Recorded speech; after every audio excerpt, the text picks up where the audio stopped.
Okay. Bani madam. Okay. But ikut paling cepat. Yeah. Comfortable Yeah. ಅದು ಇದು ಇದರಿಂದ ನಮ್ಗೆ ನೋಡಿಲ್ಲ ಮೇಡಮ್.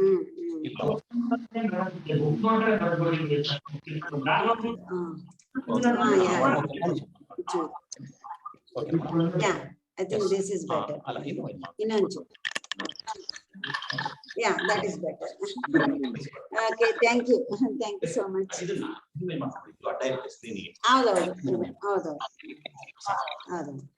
ನಾನು ಒಂದೊಂದ್ಸತಿ ಹಿಂಗೆ ಎಳಿತಾ ಇರ್ತೀನಿ ಆ ಕಡೆ. ನಿಮ್ದೇನೆ ಅವ್ರು ಬಂದಿದ್ದಾರೆ. Everybody is there? Everybody is back? Yes, ma'am. Yeah. We are 3-4 minutes behind the schedule. Yeah. So we are talking about budget. Hello, somebody is telling something. No, it's okay, ma'am. We are hearing you, ma'am. Okay. Now, if there is anything, I'll be happy to know from you. Otherwise, I will continue till what time? 12:30. 1 o'clock is over, no? So at 12:30, 12:45, then 10-15 minutes. I want to have more discussion with you because gender is one issue which is very, very difficult to talk and very difficult to convince. And you know, sometimes it is. I was the director of Center for Women's Studies.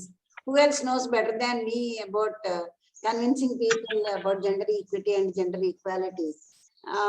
So we will talk about the gender responsive budgets because many others are going to speak about gender relations, and somebody is speaking about women empowerment and the gender analytical frameworks. You know, all these concepts that I have used now in the morning. So they are going to appear to you in several other lectures. So now we will look at gender responsive budgets. So gender responsive budgets and gender budgeting.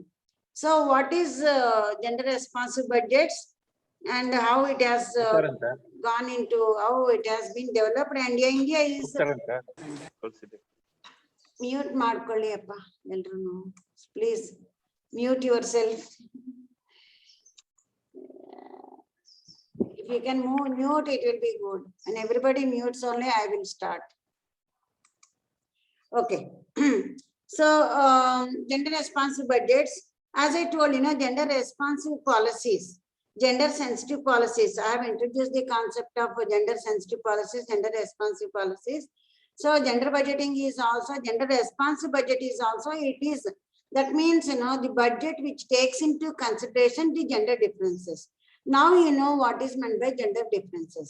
So gender differences are not biological differences. Gender differences have come about because of our gender norms. So I'm specifically using these terms, how what has come about because of what. So gender norms determine access to gender differences in access to resources, gender differences in access to resources. So gender norms determine the access to resources, and that will determine the gender gap.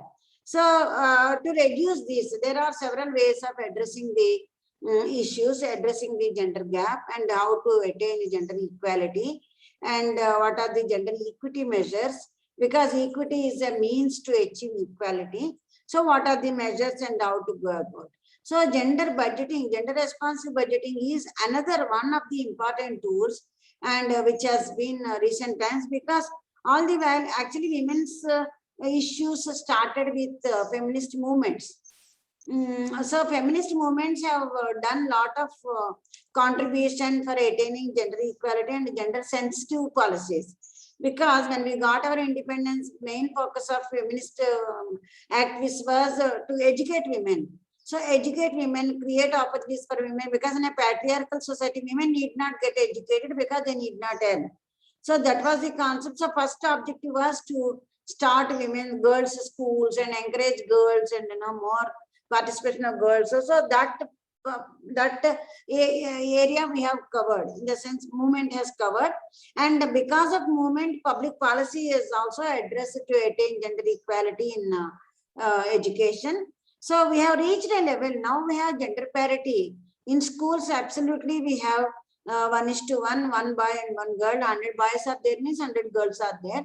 Only in higher education, we have a little bit of gender disparity is there. So all this has come about because of various public policy interventions. So now we have reached a level, where we are looking at other means of attaining gender equality. So one of the important means is budgets. But why budget? Why budget is a tool means, so any policy will remain as a slogan. Any policy remains a slogan unless until it is backed by financial allocation. So if the public policy, the objective of government is, the public policy in education is to attain universal elementary education. Or maybe the objective could be to attain gender parity in education. If that is the objective, government introduces a policy of universal elementary education. But just a policy of elementary education, if that is the policy, this policy can be achieved by different means. So what is to be done? If more girls are, there is dropping, school dropouts are more among women, among girls. More girls are dropping after they come to high school. So that has been identified, and that is specifically a practical need of girl. Because girls, when they get matured, they need appropriate facilities. So because of that, many girls, they stop from going to school. So that is increasing the dropout. And second one is early child marriages. So this is also another issue. So because of these things, there are more dropouts of girls. So this has been identified, and the policy has been implemented. Sarva Shiksha Abhiyana has come about. In Sarva Shiksha Abhiyana, specifically, government has invested in appointing female teachers in school, and also providing infrastructure facilities for girls within the school. So all these investments have taken place to encourage more girls to enroll into school, and also not to drop out, reduce the dropout. So that means, but to do all this, you need money. Just by telling that we want to ensure gender parity, it is not sufficient. And you need money. For any kind of intervention. Where from that money comes? So that money comes through our taxation. Government collects money and spends public expenditure. Government spends money. So budget is considered as a main tool for the government to make sure that the budgets favor both men and women by allocating resources that benefit men and women. So when government spends money, public expenditure on different heads, government spends money. So one of the most, I will go systematically based on what I have presented here, otherwise I will lose track. So one of the most important developments in 20th century was the entry of women into economic and political activities previously undertaken mostly entirely by men. I think all of you agree that more and more women are seen in public domain. So you find more women in public places wherever they are working, in political spaces also. That is one important development in the 20th century. So then gender budgeting is a tool for the government to make sure, because now more and more women are in public domain. So whatever government policies government makes, they affect men and women differently. So budget is a tool for the government to make sure that the budgets favor both men and women by allocating resources. As I told you, without allocating resources, it is not possible to achieve whatever we want to achieve. So that is why budgets become extremely important, and gender budgeting becomes extremely important. So why budgets are important is budgets operationalize public policy. This is what I was telling. Why budget is important is you have a public policy, but how it gets operationalized is by spending money. Money comes through budget allocation. And the second one is budgets impact men and women differently. As I told you earlier also, so men and women are not equally located in public domain. Men and women are in different, their jobs are different, their earnings are different, the situations they face are different. So men and women are differentially located. And budgets include revenue and expenditure. So as I told you, budget means it gives us how much revenue government is generating and how it is being spent. So when we are talking about gender budgeting, we should talk about both the revenue and expenditure. As I told you, men and women are not equally located. Any public policy will affect men and women differently. So public policy of taxation policy, for example. So taxation policy also, when government imposes taxes, so it affects men and women differently, because I will give you one example.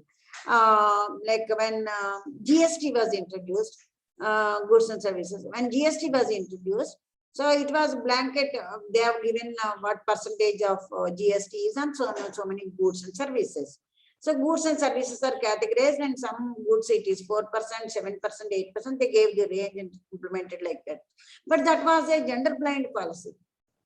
Because women's practical needs, sanitary napkins are also put under high, what is called the high GST category. So when it is a blanket policy, so all these commodities, this much is the tax, it has been imposed like that. Then feminist economist groups have started sensitizing the government that it cannot be done like this. They have to reduce GST on sanitary napkins. So then government has become sensitive and they have reduced. So this is how, because government objective of imposing taxes is to collect money. But how you are collecting money? If you have blanket policy of taxation on everything, it will affect men and women differently. So you need to look at the gender differences, you need to look at the practical needs and strategic needs, and accordingly raise the money. Similarly, public expenditure also. When public expenditure, when government spends more and more money in providing babysitting, crush within the office premises, and when government spends money in creating, in improving the infrastructure in Anganwadi and Anganwadi Kendras, where women can leave their children in Anganwadi Kendras, put their children there, and also government spends money on giving opportunity for some allowance for young children, like a female with a baby, when till the baby comes to 2 years, if they are given some special allowance, if government spends on that, so all this becomes the gender sensitive budget. So budgets are the expenditure part, but when you are looking at the budget, you have to look at the revenue part, that is taxation part, and you will also look at the expenditure part. So revenue, how government collects money, that should also be gender sensitive. How government spends money, that should also be gender sensitive, taking into consideration the practical needs of both men and women. So that is why budgets are very, very important. But generally, till now in India, there is more focus on public expenditure. When we are talking about gender budget, we are talking about only expenditure. We are not looking at the tax part, that is the revenue part. Maybe in future, there is a lot of scope for young researchers to concentrate on the taxation part of it also. But there are some research papers which have looked into the how taxation, differential taxation affects men and women.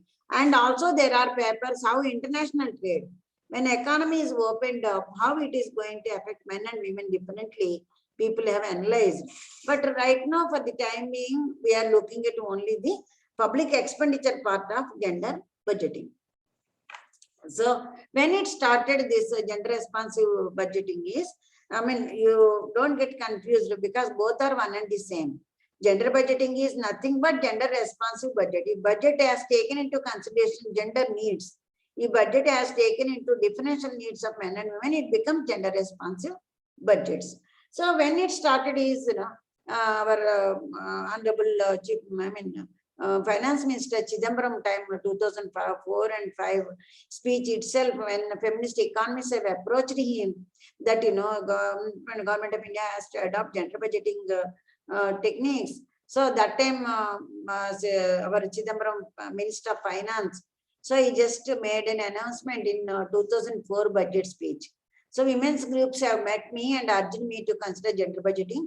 This means that budget data should be presented in manner that the gender sensitivities of budgetary process are clearly highlighted. I hope I will be able to implement some of the in the budget. So that's what actually 560 announced.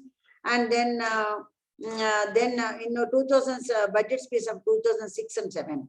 So last year, while introducing the concept, I made a statement highlighting the gender sensitiveness of budgetary allocations and was able to cover 10 demands.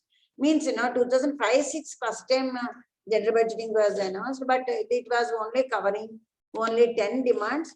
And now in 2006 and 7, they have enlarged it to 24 demands. I will tell you what it is.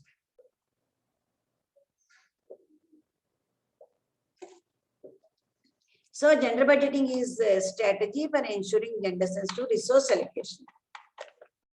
So means, the resource allocation budgets are basically for resource allocation. Depending on the demand, if there is more demand for, more demand for funds for education, so budget allocations will be made more for education. Similarly, rural employment or several heads are there. So in gender sensitive budget, resource allocation, it is a gender budgeting is a strategy to ensure gender sensitive allocations. When allocations are made, they have to take into consideration the gender gap. So, and if gender budgeting, if budget is presented by taking into consideration the gender gap, it becomes gender budgeting. So it is not a separate budget for women, but a budget takes into consideration the gender gap. It decides the government budget to establish its differential impact, and it enables tracking and allocating resources for women empowerment. In gender budget, by looking at what has been allocated, what has been spent, what has happened after this money is spent, then how much is to be allocated. So all this tracking takes place in gender budgeting. It is a general budget analyzed or constructed from a gender perspective. It is budget only. All the budgets you will have revised estimates and budget estimates and revised estimates, actuals. So all this will be there in gender budget, but it's not a separate budget, but it is a ordinary budget only, economic budget only. It is constructed from a gender perspective. It involves an analysis of actual government expenditure and revenues on women and girls in comparison to the men and boys in comparison to the need. See, here in gender budget, we analyze the public expenditure and revenue, how it affects men and women, or how it affects boys and girls, how it affects girls in comparison to the, how it affects boys and girls in comparison to the need. If there is more need for allocation to the programs which address men's issues, certainly it has to be done. So, but gender budget does it. So it is a process of using gender perspective at all stages of policy making. So this includes the use of gender lens. Actually, gender lens is also another concept. I think I didn't put it in that. So gender lens is nothing but it is lens. Sure, you are looking any issue with gender lens. For example, gender blind policies are there, which doesn't look at the gender differences. When gender blind policies, I told you about it. When gender blind policies are to be corrected, you have to put gender lens. See, for example, if our vision comes down, so what we do is we correct it with gender, with lens. So similarly, when the policies are blind, so they need to be corrected with some lens. That lens is called gender lens. So looking at gender lens means anything you look at how it affects men and women, whether there are any differences, whether both men and women are getting benefited from this policy or not. So that is what is called applying gender lens. So in gender budgeting, it is a process of using gender perspective in all the policy making.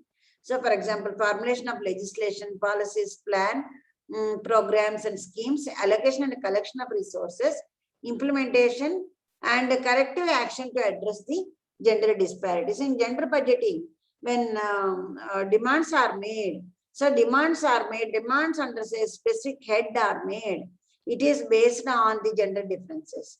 If there is more progress in women programs, women specific programs, then you cut and reduce and put it in men specific programs. So such reallocation will be taking place. So means, it is applying gender lens in the formulation of policies and also allocation and also implementation, execution and monitoring.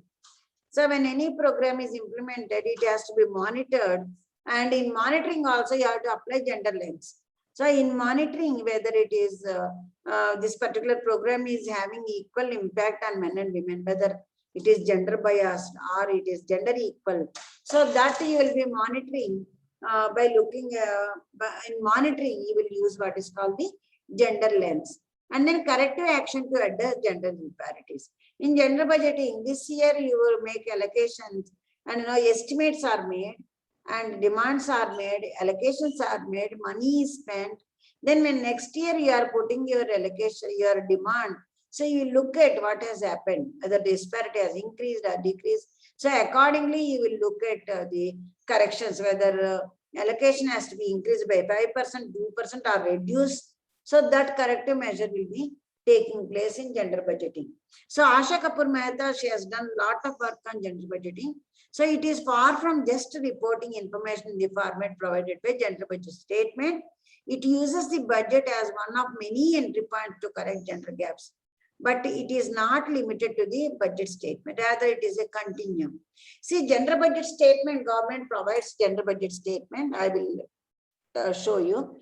So in gender budget statement, schemes are allocated as 100% women-oriented schemes, and general schemes where 30% of the allocation is made for women programs or women beneficiaries. So that is the gender budget statement. So what Asha Kapoor Mehta says is gender budgeting is not, there is a format to report the budgets. I mean, each department, they will submit their in a specific format.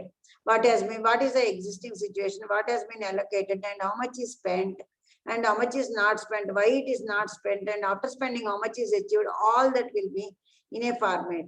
So what Asha says is that it's not just reporting only in that format, rather it is a continuum. It is a continuum of the process of applying gender lens at every stage.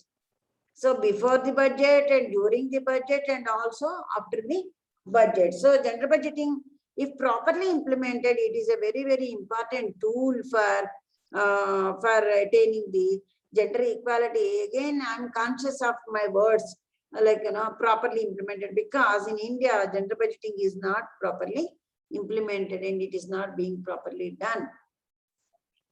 So generally budgeting involves four components: budgetary allocation of resources, as I told you, and then actual government outlays on various sides. And third one is accounting of how resources are utilized and how much is used and all. Then an evaluation of the effectiveness of the resources utilized. So these are the steps in four components of the budgeting process. So gender budgeting involves looking at the four components from the point of women as beneficiaries. So whether allocations are made according to the, what are the allocations, and in that actually how much has been actually spent and how it is utilized, and then what is the outcome after spending that, what is the result. So all this looking from the gender perspective is the these are the various components. So linking budgets to policies. So why the hell we have to do gender budgeting? Why are we doing all this gender budgeting? Is it has links to policy. Gender budgeting will be linked to the policy. See, for example, first step is examine position of women and men, boys and girls in each area of economic social life addressed by the budget, taking into account age, ethnic group and all that. Then examine whether government policy adequately addresses these inequalities and examine whether resources are being allocated. So by doing all this, it will be linked to the policy. For example, the present policy, so much money is allocated for a particular thing. So under any specific government policy. So, but then by tracking the public expenditure and looking at, so we'll be linking the outcomes to the public policy. That is the linkage between the budgets and the policies. Why we need gender responsive budgets? What is the necessity? So gender responsive budgets are important because budgets are not gender neutral. As I told you, I think I have already explained to you, generally people think that budgets are gender neutral. So what is meant by gender neutrality is they affect men and women equally. So as I told you, when you are looking at men and women, it's not physical characteristics of a man and woman. So gender differences means what work men are doing, what work women are doing. So any reduction in, any increase in taxes on specific things, they will increase the work burden for women. So that may not increase the work burden for men, but whereas it will increase the work burden for women. So similarly, actually government of India has introduced some scheme and some policy that, even private sector companies, big companies, they should also give maternity leave to government, compulsory maternity leave to government. That was the policy.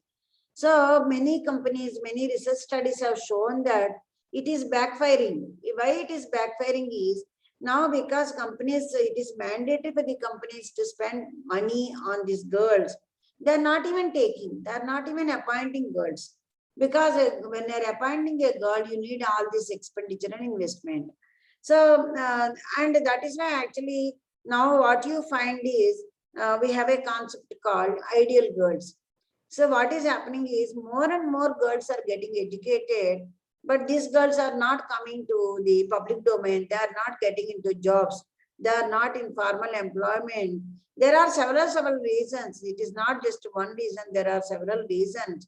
So public investment, that is government spending money in the form of allocations to budgets, is extremely important for getting these girls into the formal sector. So gender responsive budgets are important because one thing is, budgets are not gender neutral. Budget affects men and women differently. And second one is, they are different in terms of employment and earnings. So men are more in secure jobs, women are not. And receipts of welfare benefits, incomes, use of public services, obligation for unpaid care, all these are different for men and women. See, for example, employment classification, there are more women in unorganized sector and more men in organized sector.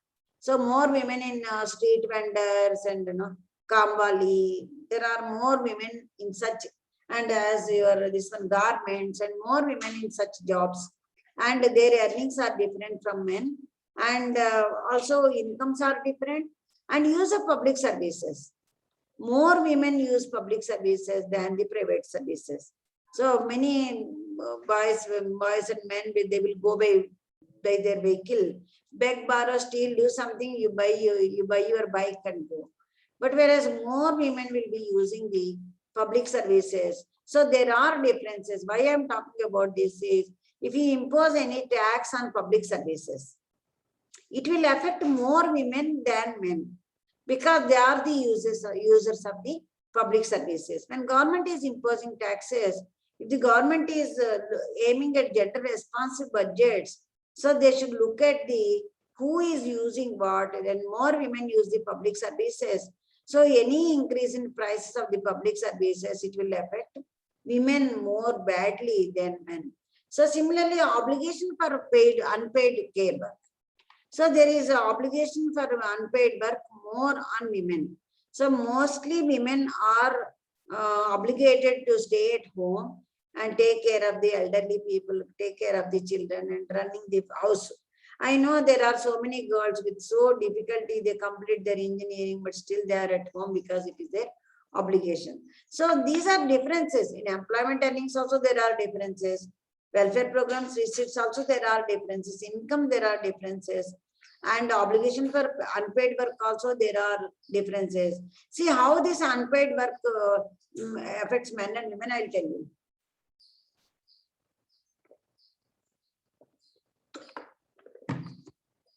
For example, if government reduces taxation on hospitalization and healthcare, so there will be less burden on women at home. But on the other hand, if government imposes more taxes on these services, on hide services for elderly care, so then women's burden will be more. So, and similarly, gender characteristics of household determine the above differences. All these differences are there. Because of these differences, we need to have gender responses. But these differences are different. Household characteristics determine this, whether they are in a single family, or whether it is a household headed by single female, or whether both male and female earn, gender relations, whether there is cordial relationship within the household, whether women are respected, and distribution of paid and unpaid work. I told you unpaid work is within the household, paid work is outside the household. If women are more engaged in unpaid work, they have less time available for paid work. How this paid work and unpaid work is distributed between men and women, and financial autonomy, and how much women have freedom to spend money, and whether this house is headed by a male or female. So all these characteristics will determine the differences between men and women in all the above things. So because of all these above things, gender budgets, because of all these above things, budget affect men and women differently. So it is important to have gender responsive budgets, gender sensitive budgets. So the goal of gender budgeting in its broadest conception is to integrate gender-oriented concerns into fiscal policies and administration. So when all these things are taken into consideration, when you are designing your tax policy, when you are designing your public expenditure policy, so then it will reduce the gender differences. But if they are not taken, if all these policies are not taken into consideration with gender lens, so it will lead to the gender bias in public policy. Okay, so interrelated goals of gender budgets. So gender budget has got certain goals. So one is raise awareness and understanding of gender issues and impacts of budgets and policies. So through gender budget, it is possible to raise awareness. The policymakers should know that this is the status of women and these are the practical needs and this much money is needed. So that much awareness is to be created, and gender budgeting does that kind of awareness. And second objective is make governments accountable for their gender budgetary and policy recommendations. By gender budget, what happens is it makes government accountable. See, this budget, so much money is allocated. Only so much is spent. We will know how much is spent. Then the question is why it is not spent. So governments are made accountable by looking at the gender budget. That is another goal of gender budgeting.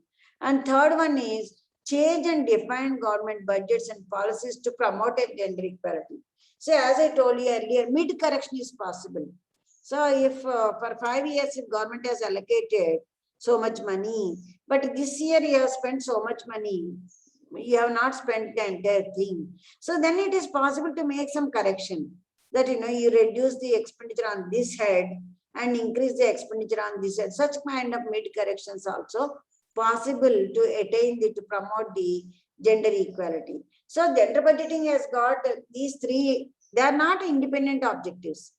They are all interrelated goals.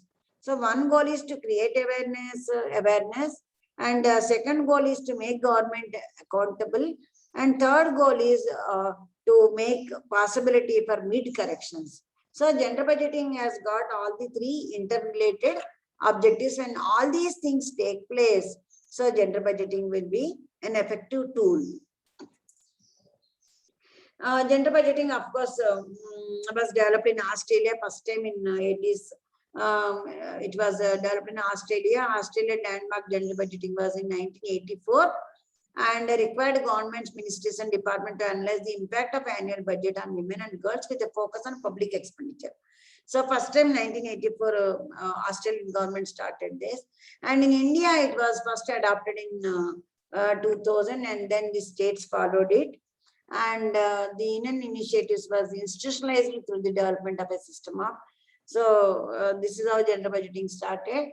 And 47 ministries and departments which have set up gender budget cell. See, you need a gender budget cell to prepare the gender budget, because each cell has to collect information on what is the allocation and how much is spent, and if it is not spent, why it is not spent. So all that information is to be collected. So 57 ministries or departments have set up the gender budgeting cells, and states, so many states have adopted the early adopters. Karnataka is also one of the early adopters of the gender budgeting in Karnataka, in India. So we are in the first 5 states which are started, and later on several states also have started introduced the what is called the gender budgeting. And gender budgeting statement will be released, and the first gender budget statement was released in 2005 and 6. So when this was released, gender budget statement, it captures the quantum of budgetary resources earmarked for women by various departments. In a gender budget statement, it will give you all the heads and how much money has been allocated for what. So in gender budget document, the government has come out with a methodology where in any gender budget document, the reports are under each scheme, how much money is allocated. And there are schemes which are only women only oriented. So entire money is only women, it can be spent on women, that is women oriented schemes. So this is 100% women oriented schemes. They are categorized as category A. And there are other expenditures where other schemes where 30% is reserved for women. So they are known as category B. So in gender budget document, you will find that category A and category B given in the gender budget document. So budget circulars 2021 mentions that the process of budget planning and preparation provides a critical opportunity to identify, prioritize, and address gender concerns in all ministries and departments. So gender budgeting provides that. And every ministry and department are requested through annual budget circular.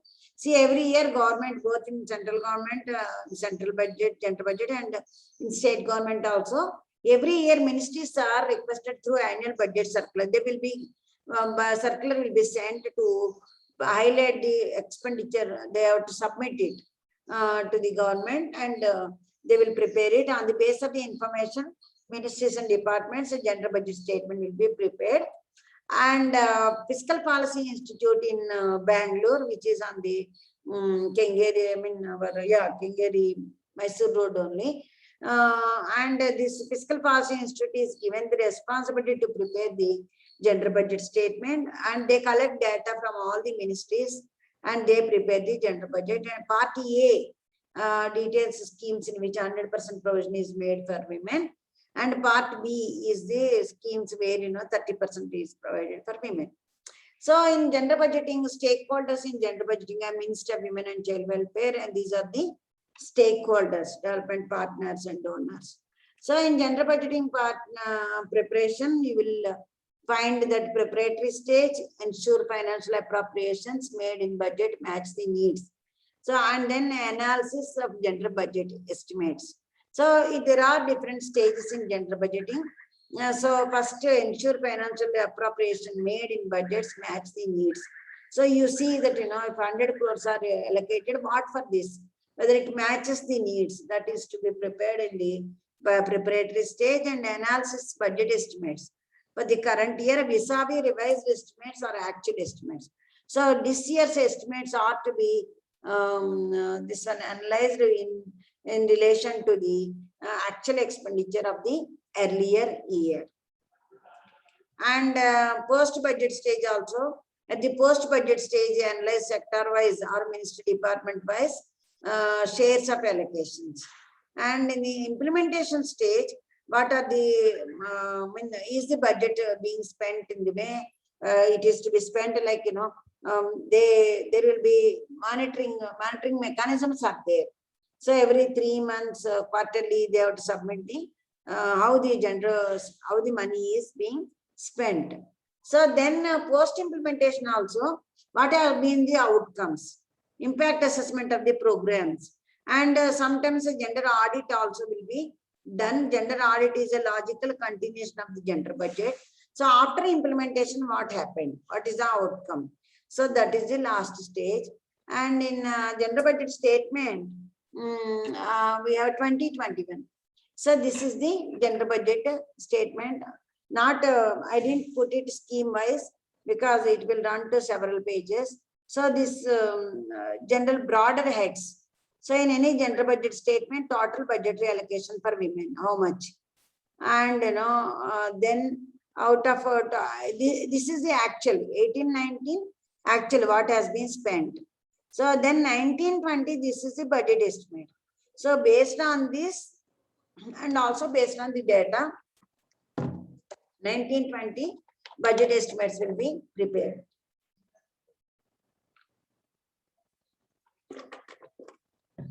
Means gender budget statement 2020 should have all these things.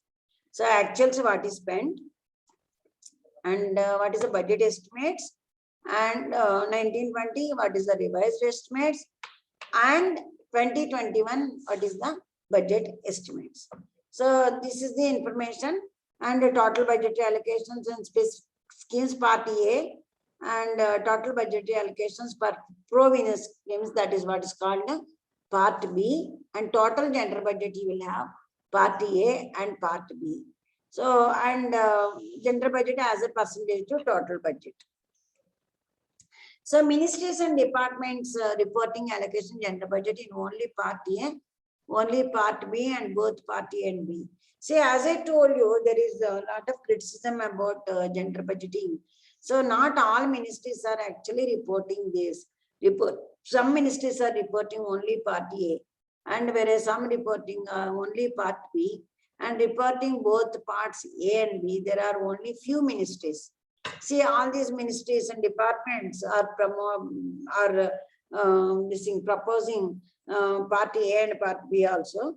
But whereas these departments, so they have proposed only part A, 100% women on it, because there are methodological issues. Why it happens is, why reporting is difficult in some departments, because there are still methodological issues. How to calculate? How to calculate full 100% women, it is fine. Say, for example, if railway budget is there, so how much money is allocated or how much subsidy is given for women passengers. So that much money you will be knowing how much money is last year spent, how much is needed present year. But other things, it is very difficult to segregate, to separate how much is going to women and how much is going to this one. So there is one research institute in the public policy and National Institute of Public, what is called NIPFP, National Institute of Public Finance and Policy, Delhi. So they are given the responsibility to come out with methodology, how to calculate the part A and part B, and based on their methodology, we are using part A and part B. Part A is 100% women-oriented schemes. Part B is 30% reservation for women. So these are the ministries. And ministries and that did not report allocations in GBS. So many ministries, they have not provided allocations to gender budget statement. So still there are a lot of methodological issues. So, and the gendered impact of taxation, as I told you, there are gendered, taxes, imposition of taxes doesn't influence everybody equally. So there are gender differences in taxation also, like how you collect the money. So through imposition of taxes. So, but these taxes, they will have a differential impact on men and women. Why? Because differences in paid employment and women work in unpaid economy, and gender differences in consumption expenditure, gender differences in property rights and asset ownership. This is also. See, gender difference in property rights and asset ownership. See, in a patriarchal society, you will find that only men will be having properties in their name, and whereas women very few. So in that is the state, if that is a situation, if government imposes taxes on property rights and ownerships, so it will pinch men more than women. But at the same time, if there is, if the kind of taxes that are imposed on even gift or even on the property registered by women also, it will have more burden on women. Similarly, using this logic only, government of Karnataka, I think government of Karnataka also introduced that if a property is registered in the name of women, there is concession for registration fees. So why this concession registration fees is so that it encourages more women, more men to register to give away their assets to women. So performance of gender budget. So performance of gender budget is how gender budgets are performing. So if you look at this is Karnataka. So in Karnataka, spending on 100% women specific schemes and total gender budgeting. So total gender budget, this is this line is total gender budget, means it includes money allocated per scheme, category A schemes and also the category B schemes. So this is the amount spent on both these schemes, whereas this blue line is amount spent on 100% women specific schemes. So if you look at this 100% women specific schemes, it is flattening. So the number is not increasing, even though the number of beneficiaries and the number of the demand for it is increasing.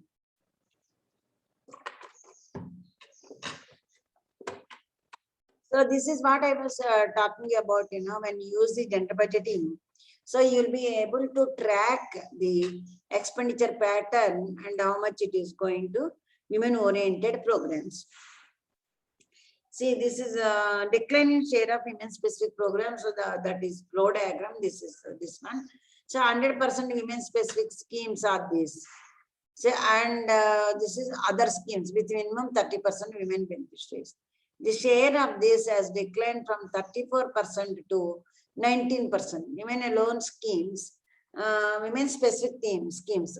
Women specific scheme means in this schemes 100% of money is allocated only for women. So the share of that has declined from 34% to 19, almost 20%. So there is a drastic decrease in the share of women specific programs, and this is tracked based on the data given in gender budget statement. See, ministries and total gender budget and percentage of total budget. See, in each ministry, what percentage is? See, for example, 2008 and 9, ministries and departments, 27 have implemented 27 departments and 33 demands. So this is what the bracket is. In 2008 and 9, 27 departments have requested, have put the demand. And in 27 departments, there are 33 schemes. And this has increased to 38 departments and 49 schemes. So, and the total budget also has increased. And the share of gender budgeting in overall budget has increased from 3.68 to 4.9. But unspent budgets and reduction in allocation. The amounts budgeted for the police, for the safety of women under the Nirbhaya fund. See, Government of India has created Nirbhaya fund after the Nirbhaya rape case. So, and budgeted for this, for the police, for the safety of women under Nirbhaya fund show a decline related to the budget estimates for 1920. Decision to reduce this allocation may have been determined by the unspent amount of rupees 40 crores. But sometimes gender budget also a little bit of it also becomes blind because see, this year allocation is so much, and next year they put 5% less or more depending on how much is spent, without looking at why it is not spent. So if only some 30%, only 50% of money is spent after the allocation, it is important to get to know why only 50% is spent, why it is not spent, why the 100% is not spent. But without getting into that sort of a work, this is actually Asha Kapoor Mehta only investigated that in several governments, state governments have been left out with unspent budget. So the reason for the inability to spend the allocated amount need to be investigated. So it is not just simply blinding. Last year we spent 100 crores and this year we spent 200 crores. It's not like that. So it is important to look at if the consumption is less, it is important to look at the why it is not, why the money is not spent, and then allocate for the next. So the reason for the inability to spend the allocated amounts need to be investigated, especially in the light of continued violence against women, threatening their safety and compromise. Then research performance of gender budgets. See how gender budgets are performing. There were some research studies. So what happens is most of the studies evaluating the success of gender budgeting initiatives, they focus mainly on the success of implementation rather than outcomes. See, so far very little research has gone into understanding how gender budgeting has helped in attaining gender equity. Not many studies, very few studies have looked at the performance of gender budget in terms of attaining the gender equity, gender equality. Most of the studies are how it is being implemented, how much money is spent, and all these things are investigated. But very few studies are there to understand the impact of the gender budgeting on attaining gender equality. So then Joshi evaluated gender budgeting efforts in 6 states. And he also observed that, it is mainly for focusing on pro forma rather than substantive actions. So similarly, Center for Budget Governance and Accountability, they also, it is in Bangalore, they also have evaluated this. And they looked at several states and concluded that Kerala and Madhya Pradesh had the most substantive efforts that had led to meaningful change in the fiscal policies. And other studies are panel data that government budgeting efforts have significant impact on gender equality on 3 dimensions. See, there are other, not only in India, Asia Pacific countries. So what they observed is, it has an impact on the gender equality sensitive indicators, and public policy variables are shown more relevant than growth variables at the sector. So basically, they look at gender budget effectiveness of the gender budget. So these are some of the references, and Asha Kapoor Mehta has done lot of work on this particular thing. So I think this is more of a technical thing.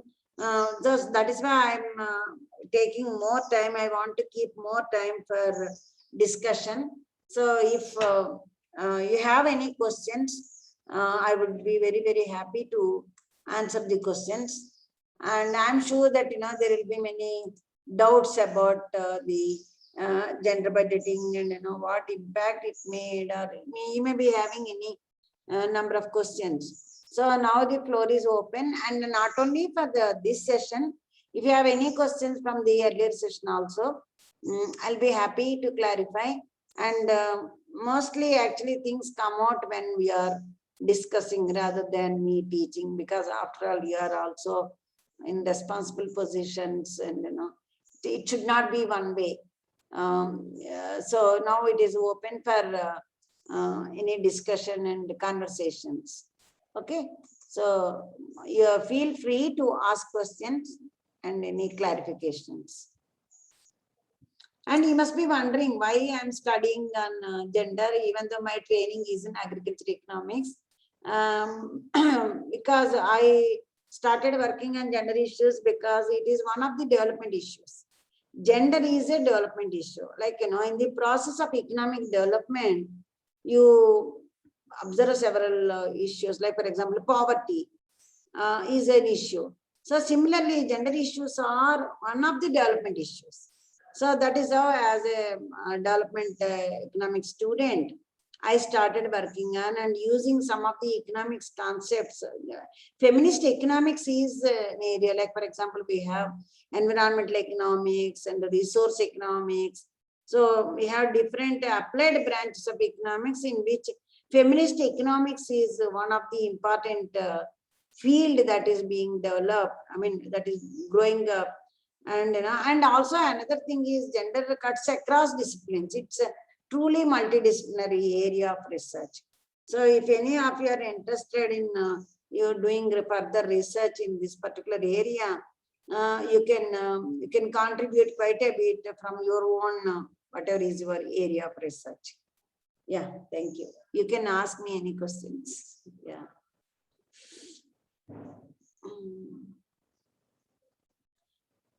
Purposefully, I kept more time because always my slides are fully packed, and it will to the brim, I will be doing it. This time consciously I thought that I should not do that because the issue is something like this. So please ask me some questions if there are any.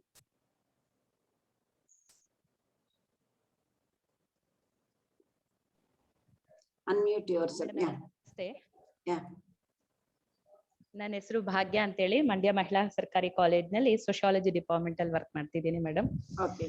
ನೀವು ತುಂಬಾ ಚೆನ್ನಾಗಿ madam gender concept ಗಳ ಬಗ್ಗೆ, gender ಮತ್ತೆ sex ನ difference ಬಗ್ಗೆ, gender inequality, gender stereotype analysis ಬಹಳ ತುಂಬಾ ಚೆನ್ನಾಗಿ ಹೇಳಿದ್ರಿ ಮೇಡಮ್. ನಿಮ್ಮ PPT ನಲ್ಲೂ ಅದೆಲ್ಲವೂ ಸ್ಪಷ್ಟವಾಗಿ ನಮ್ಗೆ ತಿಳಿಸ್ಕೊಟ್ರಿ. ಅದಕ್ಕೆ ನಿಮ್ಗೆ ಅಭಿನಂದನೆಗಳನ್ನ ಹೇಳ್ತೇನೆ. ಹಾಗೆ ನನ್ನ ಪ್ರಶ್ನೆ ಏನು ಅಂದ್ರೆ ಮೇಡಮ್, ಇವತ್ತು ನಿನ್ನೆ ಮೈಸೂರು ವಿಶ್ವವಿದ್ಯಾನಿಲಯ ಒಂದು ಸುತ್ತೋಲೆನ ಹೊರಡಿಸುತ್ತೆ. ಮೈಸೂರಿನಲ್ಲಿ ಒಂದು ವಿದ್ಯಾರ್ಥಿನಿ ಮೇಲೆ ಸಾಮೂಹಿಕ ಅತ್ಯಾಚಾರ ಆಗಿರ್ತಕ್ಕಂಥ ವಿಚಾರಕ್ಕೆ ಸಂಬಂಧಪಟ್ಟಂತೆ ಒಂದು ಸುತ್ತೋಲೆನ ಹೊರಡಿಸುತ್ತೆ. ಕುಕ್ಕರಳ್ಳಿಕೆರೆ ಆವರಣದಲ್ಲಿ ಹಾಗೆ ಗಂಗೋತ್ರಿ ಕ್ಯಾಂಪಸ್ ನಲ್ಲಿ 6:30 ಮೇಲೆ 6:30 ನಂತರದಲ್ಲಿ ಹೆಣ್ಮಕ್ಳು ಓಡಾಟನ ನಿಷೇಧಿಸಿದೆ ಅಂತ. ನಾವು ಇಷ್ಟು ಹೊತ್ತು ನಾವೆಲ್ಲರೂ ಭಾಗವಹಿಸಿರೋದೇ ಜೆಂಡರ್ ಸೆನ್ಸಿಟೈಸ್ ಆಗೋದಕ್ಕೆ ಅಂತ ನೀವ್ ಹೇಳಿದ್ರಿ. ಈ ತರ ಜೆಂಡರ್ ಸೆನ್ಸಿಟೈಸ್ ಆಗ್ಬೇಕಾಗಿರ್ತಕ್ಕಂತಹ ಬಹಳ ಮುಖ್ಯವಾಗಿ ಶಿಕ್ಷಿತ ವಲಯದಲ್ಲೇ ಇದು ಆಗ್ಬೇಕಾದಂತಹ ಸಂದರ್ಭದಲ್ಲಿ ಈ ಸ್ಟೀರಿಯೋ ಟೈಪ್ ನ ಈ ಒಂದು ಆದೇಶ ಎಲ್ಲೋ ಒಂದ್ ಕಡೆ ಎತ್ತಿ ಹಿಡಿತಾ ಇದೆ ಅಂತ ಅನ್ಸಲ್ವಾ ಮೇಡಮ್? ಹೆಣ್ಮಕ್ಳನ್ನ ಹೊರಗಡೆ ಹೋಗ್ಬೇಡಿ ಅನ್ನುವಂಥದ್ದನ್ನ ಇದು ಎಷ್ಟ್ರ ಮಟ್ಟಿಗೆ ಸರಿ ಅಂತ ಅನ್ಸುತ್ತೆ ಅಂತ ನಾನು ನಿಮ್ಮನ್ನ ಅನ್ಅಫಿಷಿಯಲ್ ಆಗಿ ಕೇಳ್ತೀನಿ. I was expecting this, certainly I was expecting this discussion today. Yeah, what others feel, what others feel about it. I will talk about it. What others feel about this? Do you think that it is a good thing or it is a bad thing? Madam ನಮಸ್ತೆ madam. Ganesh ಅಂತ ಹೇಳಿ ಈ ಇಶ್ಯೂಗೆ ಸಂಬಂಧಪಟ್ಟಂಗೆ ನೀವು ಕೇಳಿದ್ಕೆ ನಾನು ಮಾತಾಡ್ತಾ ಇರೋದು madam. ಕೆಲವರು ಪ್ರಶ್ನೆ ಮೀಡಿಯಾದಲ್ಲಿ ಮತ್ತೆ ಬೇರೆ ಕಡೆ ಈ ತರದ ಹೆಣ್ಮಕ್ಳ ಮೇಲೆ ಅತ್ಯಾಚಾರಗಳು ನಡೆದಾಗ ಮತ್ತೆ ಬರೋ ಪ್ರಶ್ನೆಗಳೇನಂದ್ರೆ ಅಷ್ಟೊತ್ತಿಗೆ ಹೆಣ್ಮಕ್ಳು ಅಲ್ಲಿಗೆ ಯಾಕೆ ಹೋಗಿದ್ರು ಅಂತ ಹೇಳಿ. ಇದು ಈ ಸಮಾಜದ ಬಹಳ ಮಹತ್ವದ ವ್ಯಕ್ತಿಗಳು ಅನ್ಸ್ಕೊಂಡವ್ರ ಬಾಯಿಂದ ನಮ್ಮನ್ನ ಆಳುವಂತ ನಾಯಕರ ಬಾಯಿಂದ ಮತ್ತೆ ಕೇಳ್ತಾ ಇರ್ತೀವಿ. ನನಗೆ ಮೂಡೋ ಪ್ರಶ್ನೆ ಏನಂತ ಹೇಳಿದ್ರೆ, ಆ ರೇಪಿಸ್ಟ್ಗಳು ಅಷ್ಟೊತ್ತಿಗೆ ಯಾಕೆ ಅಲ್ಲಿ ಹೋಗಿದ್ರು ಅಂತ ಕೇಳಲ್ವಲ್ಲ ಅಂತ. ಅಷ್ಟೊತ್ತಿಗೆ ಆ ರೇಪಿಸ್ಟ್ಗಳು ಯಾಕೆ ಅಲ್ವಾ? ಈಗ ಹೆಣ್ಮಕ್ಳು ಅಲ್ಲಿಗೆ ಹೋಗಿದ್ರು, ಅಲ್ಲಿಗೆ ಅಷ್ಟೊತ್ತಿಗೆ ಹೋಗ್ಬಾರ್ದು ಅನ್ನೋ ಒಂದು ಇದನ್ನ ಕನ್ಸ್ಟ್ರಕ್ಟ್ ಮಾಡಿರೋ ನಮ್ ಕಲ್ಚರ್.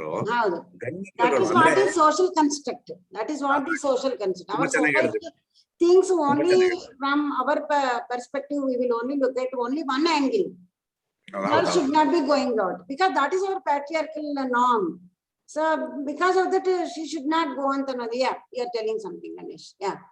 ಅದೇ ಮೇಡಮ್, ಅದೇ ಹೆಣ್ಮಕ್ಳುಗಳು ಅಷ್ಟೊತ್ತಿಗೆ ಏನು ದೇಶ ಪ್ರೇಮ ಅಂತ ತೋರ್ಸಕ್ ಹೋಗಿದ್ರು, ಏನಕ್ ಹೋಗಿದ್ರು, ಅಥವಾ ಆ ತರದೊಂದು ಸ್ವಾತಂತ್ರ್ಯವನ್ನ ನಮ್ಮ ಸಮಾಜ ಹೇಗೆ ಒಂದು ಮೈಂಡ್ ಸೆಟ್ ಅಲ್ಲಿ ಇಟ್ಕೊಂಡಿದೆ ಗಂಡ್ಮಕ್ಳ ಪರವಾಗಿ.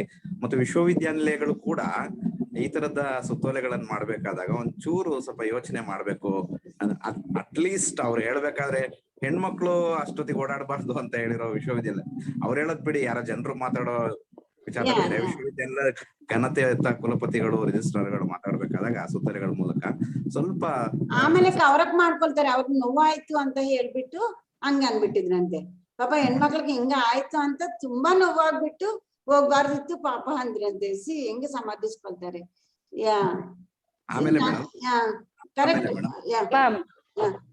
ಜೆಂಡರ್ ಬಜೆಟ್ ಗೆ ಸಂಬಂಧಪಟ್ಟಂತೆ ಈ ಜೆಂಡರ್ ಬಜೆಟ್ ಅನ್ನೋದನ್ನ ನೀವು ತುಂಬಾ ಚೆನ್ನಾಗಿ ಹೇಳಿದ್ರಿ. ಮತ್ತೆ ಇದಕ್ ಸಂಬಂಧಪಟ್ಟಂತೆ ಕನ್ನಡದಲ್ಲಿ ಯಾರಾದ್ರೂ ಕೆಲಸ ಮಾಡಿದಾರ? ಕನ್ನಡದಲ್ಲಿ ಏನಾದ್ರು ಇದೆ. ನಮ್ಮ ಫಿಸ್ಕಲ್ ಪಾಲಿಸಿ ಇನ್ಸ್ಟಿಟ್ಯೂಟ್ ಇದೆ, ನಾನು ಹೇಳಿದ್ನಲ್ಲ. ಫಿಸ್ಕಲ್ ಪಾಲಿಸಿ ಇನ್ಸ್ಟಿಟ್ಯೂಟ್ ಬೆಂಗಳೂರಲ್ಲಿ ರಿಂಗ್ ರೋಡ್ ಇಳಿದ ತಕ್ಷಣ ಪಂಚಮುಖ ಆಂಜನೇಯ ಇದೆ, ಪಕ್ಕದಲ್ಲೇನೆ ಫಿಸ್ಕಲ್ ಪಾಲಿಸಿ ಇನ್ಸ್ಟಿಟ್ಯೂಟ್ ಇದೆ. ಅವರೇನೆ ನಾಡಲ್ ಏಜೆನ್ಸಿ, ಅವರೇನೆ ರೆಡಿ ಮಾಡಿ ಫಿಸ್ಕಲ್ ಅದೇ ಜೆಂಡರ್ ಬಜೆಟ್ ಡಾಕ್ಯುಮೆಂಟ್ ಅವರೇ ರಿಲೀಸ್ ಮಾಡ್ತಿದ್ದಾರೆ.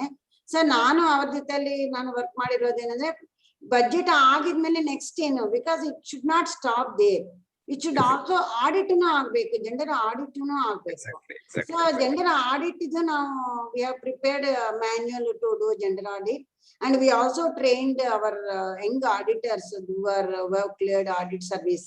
ಸೊ ಅವಾಗ ಒಂದು 20 ಅಂದ್ರೆ ಕಂಟಿನ್ಯೂಸ್ಲಿ ಸತತವಾಗಿ ಅಂದ್ರೆ ಅಲ್ಲಿ ನಮ್ ಗವರ್ಮೆಂಟ್ ಉದ್ದೇಶ ಏನು ಅಂತ ಹೇಳಿದ್ರೆ gender sorry, I'm getting into Kannada. There are some non-Kannada students also, it seems. So actually government idea is to institutionalize a gender audit. Means, you know,